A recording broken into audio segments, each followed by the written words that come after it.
welcome guests and visitors both here and online. Unity offers a positive, practical, and progressive approach to Christianity, grounded in the teachings of Jesus of Nazareth and revealed through Christ's Spirit within each of us. We practice affirmative prayer, a conscious, loving communion with God, where we align our human awareness with divine presence. Rooted in the wisdom of Charles and Myrtle Fillmore, we honor the rich and interwoven tapestry of the world's religions and faith traditions, knowing that Spirit expresses in many ways. And above all, and this is my prayer, above all, we are a supportive and inclusive community walking together on the path of spiritual growth.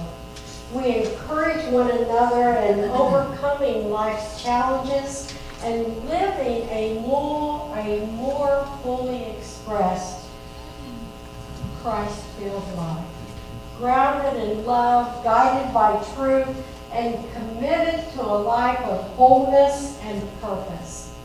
I trust you will find Unity a place where you and your questions are welcome.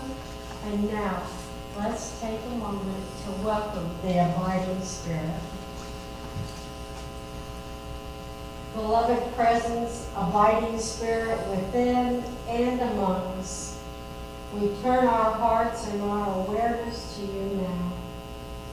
In this sacred moment, we welcome your living presence, the quiet wisdom that guides, the gentle love that restores, and the divine light that illuminates our path. We release the distractions of a outer world and rest in the stillness of your indwelling peace. And we remember that you are not distant, but alive within each of us, closer than our breath, more steady than our thoughts, and the very essence of who we truly are. I open my mind to receive, my heart to understand, and my spirit to be transformed by truth. May the message shared today be more than words. May it be an awakening, a remembering, a deepening of our connection with you. I give thanks for this time together, for this community, and for the ever-present flow of love and wisdom that sustains us. And so, in gratitude and faith, I affirm that all is well, all is unfolding in divine order, and the Christ light within each of us shines ever more brightly, and so it is. Today we gather around a very simple but profound reflection from Isaac Newton. Okay, you guys remember him? A man whose intellect reshaped human understanding, yet whose humility reveals something much greater than his genius. Isaac Newton was one of the most influential scientists in history, who laid the groundwork, the foundation of much of modern science. Born in 1643 in England, Newton showed an early curiosity about the natural world, and he went on to study in Cambridge, where he developed groundbreaking ideas in mathematics, physics, and astronomy. He is best known for the formulating of the laws of motion and the law of universal gravitation. Now I gotta pause here and say something. You know, I always said like Newton discovered gravity. I kind of don't think so, because anybody that ever got hit on the head with something falling knew there was gravity. So what he did, he took these principles and put them together on how objects move both on the earth and in space. And he unified the behavior of falling apples and orbiting planets under the same 7 rules. His work, published in his landmark book, Mathematical Principles of the Natural Philosophy, has become a cornerstone of classic physics. In addition to physics, Newton made major contributions in mathematics and calculus, which is today a powerful tool used in science, engineering, and economics. And he conducted important experiments with light and optics, showing that white light is made up of a spectrum of color. Newton's work affects us every day. His laws of motion are used in designing cars, buildings, and airplanes. The principles of gravity guide us through everything we do, from construction to space travel, including satellite technology that supports our GPS and communications.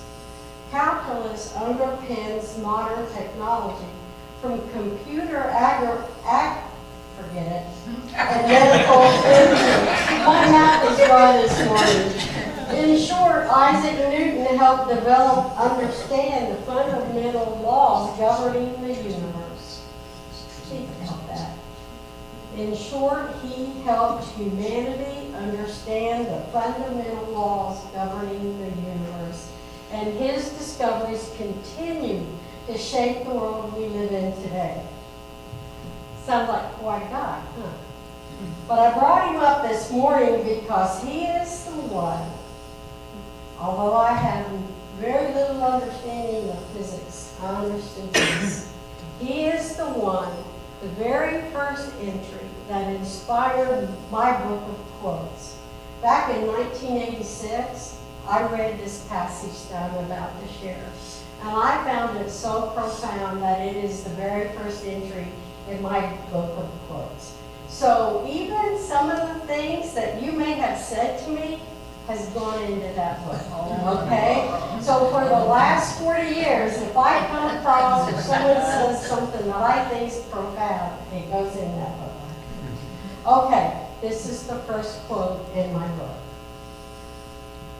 I do not know what I appear to the world, but to myself I seem to have been only like a boy playing on the seashore and diverting myself, and now and then finding a smoother pebble or prettier shell than ordinary, while the great ocean of truth lay on undiscovered before me.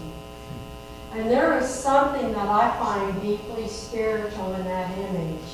We as children playing on the edge of the infinite ocean, and we busy ourselves looking for small treasures. Well, most of us are unaware, or perhaps not, that beyond what we see is something immeasurable. And it's not just about poetry or poetic statements. This is about aligning ourselves with spirituality. And a beginning is the beginning of understanding. And in unity, we understand truth not as something fixed, but as something rooted in truth and not locked in books or confined to a moment in history. Most of you know I'm kind of a book nerd. And, you know, if I read something in those, it's going to go in my quote book, okay? But there comes a time when we just got to stop. We got to stop and put down the smooth pebbles and the pretty shells and look out to the ocean.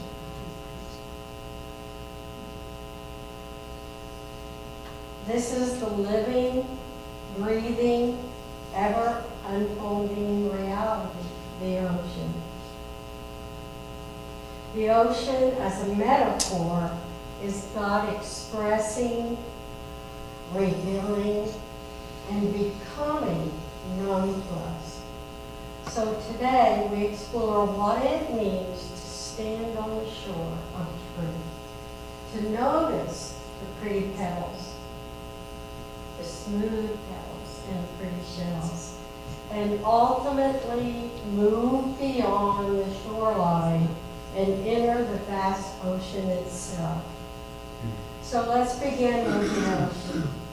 In Unity teaching, God is the divine mind, the source, the substance, and the activity of all that is. It is not separate from us, not distant, but present in the very essence of our being. When Newton speaks of the great ocean of truth, we might hear that as a metaphor for divine mind, limitless, inexhaustible, always in motion, always expressing. And the ocean itself has no edge. Even when we stand on the shore, we see only a fraction of the reality. For beneath the surface, beyond the horizon, there is depth, movement, life, and mystery. And so it is with truth. No matter how much we think we understand, there is always more to be revealed. No matter how deeply we have grown, there is always another layer of awareness waiting to unfold. And this is not something to frustrate us, but it is something to awaken us. Because we were never meant to be stuck. We are never finished. And we are never limited to what we currently know. Because truth is not static, it is dynamic, and it is alive. We are not to be mere observers of truth, but participants in it. Each of us in our own way stands on the shoreline of spiritual understanding, and we have gathered insights over time through prayer, study, contemplation, meditation, and through life experience. We have learned principles, we have practical affirmations, and we have seen healing and growth and transformation. And these are real and they matter. They are the smooth pebbles and the pretty shells. And yet, if we are honest, there are times when we become comfortable at the shoreline. And we begin to identify with what we already know. And we repeat the familiar truths without allowing them to deepen. We rely on past insights instead of remaining open to new revelation. And without realizing that, we may begin to treat the shoreline as though it was the whole ocean. But we know it's not. The shoreline is where we begin. It is not where we are to remain. So let's talk about the pebbles and the shells. Newton delighted in them, and so do I. I mean, I got to tell you, when I was a kid and I always went on a walk, I carried a Dixie cup because I just never knew what treasure I was going to find, you know. And it would go in that cup. I had, I don't know, 5 or 6 Dixie cups all through summer. And then they would vanish, you know, when Mom would clean our rooms. So I would find, and I do the same when I walk the beach. I always carry a bag, because I never knew when I was going to find a beautiful shell. So the smoother the pebbles, you know, where you can find those nice little flat rocks and stack them. Yeah, I love them. Got some in my bathroom. And I've got pretty shells. And we too have moments. These are moments of delight on the spiritual journey. But they represent a breakthrough in our understanding, a healing experience, and a deep moment of peace. And they are sacred, and they're real, and they're meaningful. And they are glimpses, just a glimpse of the truth, but they are not the fullness. And here's where the spiritual challenge arises. When we become attached to the smooth pebbles, and the Pretty Shells. And we begin to define our spiritual life by the insights we've already had. We might say, this is what I believe, and this is how it works, and this is what truth is. And in doing so, we unknowingly limit ourselves to the shoreline. Amen. Unity teaches us that revelation is ongoing.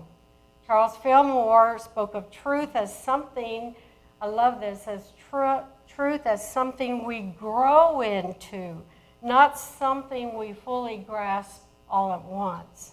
So while we honor and cherish our pebbles and shells, do not cling to them. Appreciate them, yes, but do not mistake them for the ocean. So a couple of years ago, it's been, I don't know, several years ago, my nephew lived in California. So my sister and I, his mother, went to visit him, and he was the most gracious host. He lived in the valley, in the farmland, and it's fun to go see all the tourist attractions, but if you really want to know what California's like, go to the farmland, go to the forest, go to the trees and walk it. And then we spent 3 or 4 days next to the beach. We walked the beach every day. So one day, Luke came to me, and in his hand was a rather large jasper stone. And he said, "Here, Aunt Wanda, this is for you." And I will tell you, it is one of my most cherished items for a lot of reasons, okay? It sits on the dresser in my guest bedroom. So we're going to get back to that because I brought some polished jasper stones today for anybody who wants them. Okay, I'll put them out there, and if you want one, you're welcome. And the one Luke gave me looks kind of like this, only it's not polished. And it's about 4 times bigger. Newton's words reflect profound humility. I do not know, he says, not from ignorance, but from awareness. See, so there's no shame in saying, I don't know. There's no shame in that. There's no shame in asking questions and searching for truth. He understood that what he discovered, as vast as it was only a fragment of what could be known. And humility is not self-depreciation. It is not thinking less about ourselves. It is recognizing that the divine within us is infinite and that our current awareness is always expanding. It is humility that keeps us open, and it is what allows us to say, there is more. There is more for me to see. There is more for me to understand, and there is more for me to become. And this openness is essential for your spiritual growth, because spirit cannot reveal more to a mind that believes it's already full. If you are standing on the shoreline, there is a moment when you stop looking down. You stop looking down at your feet, and you begin to look outward, towards the horizon that represents infinite possibility, expansion, and the unknown. You can't see beyond it, but you know there is more. And faith, this is unity, and it is not blind belief. It is an inner knowing that there is more than what appears. It is the willingness to trust what you cannot see. And when we look towards the horizon of truth, we are acknowledging that our current understanding is not the limit. Our current experience is not the end. And our current awareness is just the beginning. Amen. And then something will begin to awaken and respond to that horizon. Something within us will long for the horizon. Then comes the moment on every shoreline when standing is no longer enough, for the ocean calls, not loudly, not forcefully, but persistently.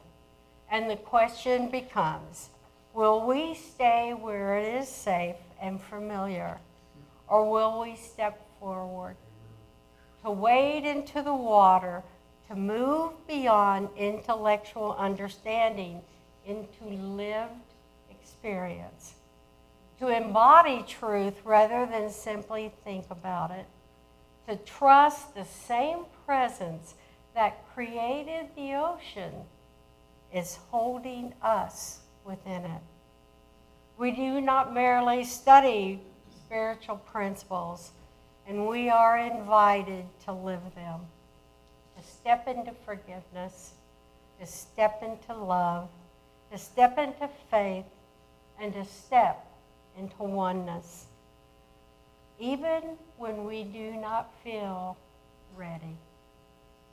Because spiritual growth does not happen on the edge. It happens in the water. So let's take a moment and just meditate on the shore. If you feel comfortable doing so, gently close your eyes, soften your gaze, and gently allow your body to relax. Take a slow breath in and release. Again, breathing in and letting go. Using your power of imagination, imagine yourself standing on the shoreline. And you feel the sand beneath your feet, between your toes. You hear the sound of the waves.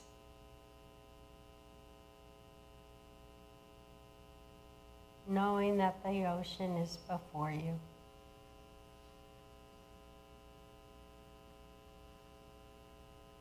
For this moment, notice anything you are holding in your hands. Any beliefs, ideas, or understandings about your life, your spirituality, and your journey.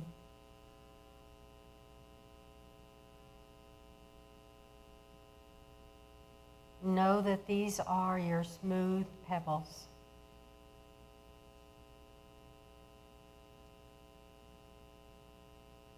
Acknowledge, bless them, and thank them. Now gently place them on the shore.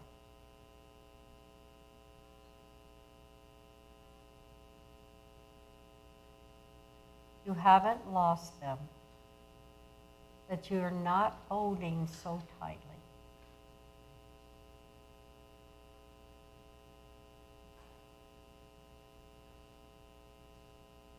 Now lift your gaze. Do you see the horizon stretching before you? And feel the invitation for something greater. You take a step forward and you feel the water on your feet.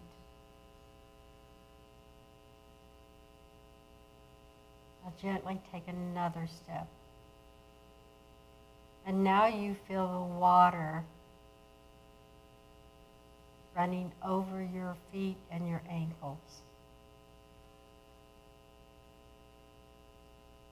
And as you take another step, know that you are now standing in the flow. And you feel the presence of the water. And you feel the life of the ocean and presence of the divine.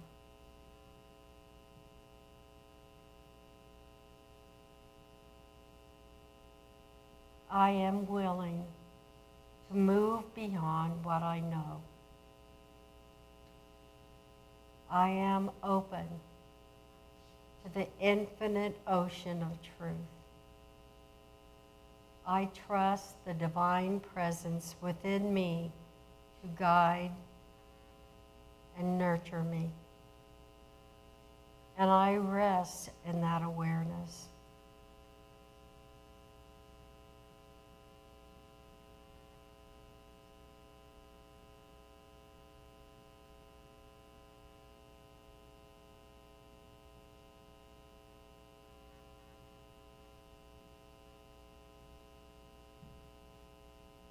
Now gently return, holding on to the peace,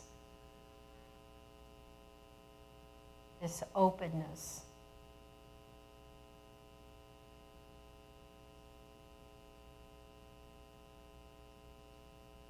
And as we come back together, we carry this question. Where am I standing on the shore when I am being called into the water? Where am I holding on to my pebbles and shells when I am invited to step into the ocean?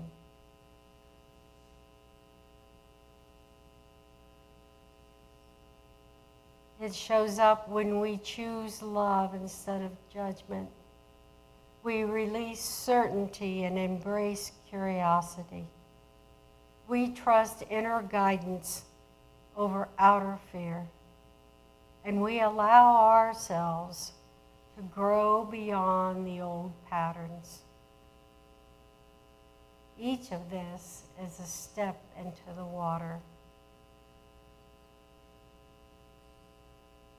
Pause for a moment, take another breath or two, and as you step back to the shore, when you are ready, gently open your eyes, wiggle your toes, and bring your awareness back into this space.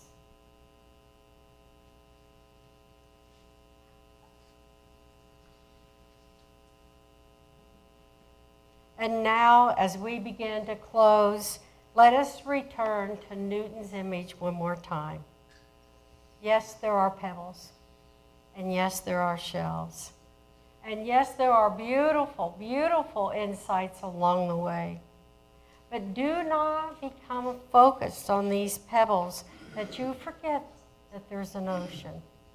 Do not spend your life collecting small truths while ignoring the vast truth before you. Lift your eyes and see the horizon, and let your awareness expand to beyond what is immediately in front of you. Because the ocean is vast, far beyond what we have known, far beyond what we have experienced, and far beyond what we have imagined. And that ocean is not separate from us. We are not standing outside of it. We are within it. So look up, open your eyes to the horizon of possibilities. Allow yourself to be drawn forward, and then gently, courageously wade out into the water, not with force, but with willingness, with trust, with faith, because the same divine presence that formed the ocean is the presence that lives within you. So I close with a poem from Mary Oliver. Yay, we haven't done Mary Oliver in a while, and it's titled Ocean.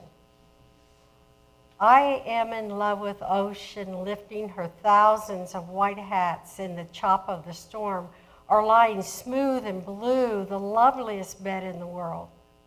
In the personal life, there is always grief more than enough, a heart load for each of us on the dusty road. I suppose there is a reason for this, so I will be patient. But I will live nowhere except by the ocean, trusting equally in all the blast and welcome of her sorrowless salt self.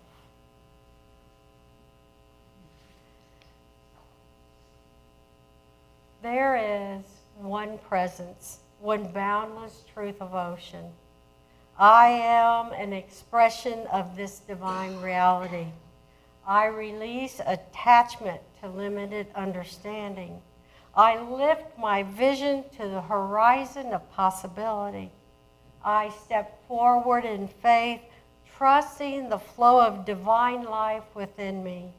I am willing to go deeper. I am willing to grow.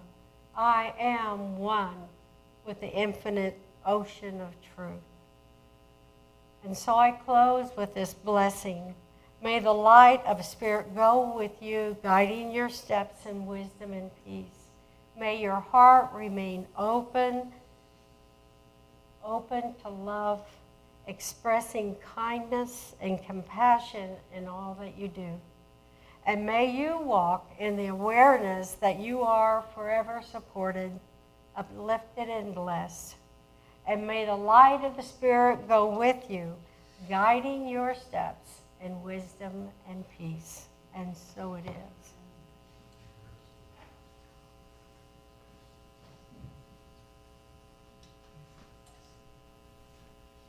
Thank you, Reverend Wanda. So many metaphysical lessons in that. When I was a kid, one of the projects that I had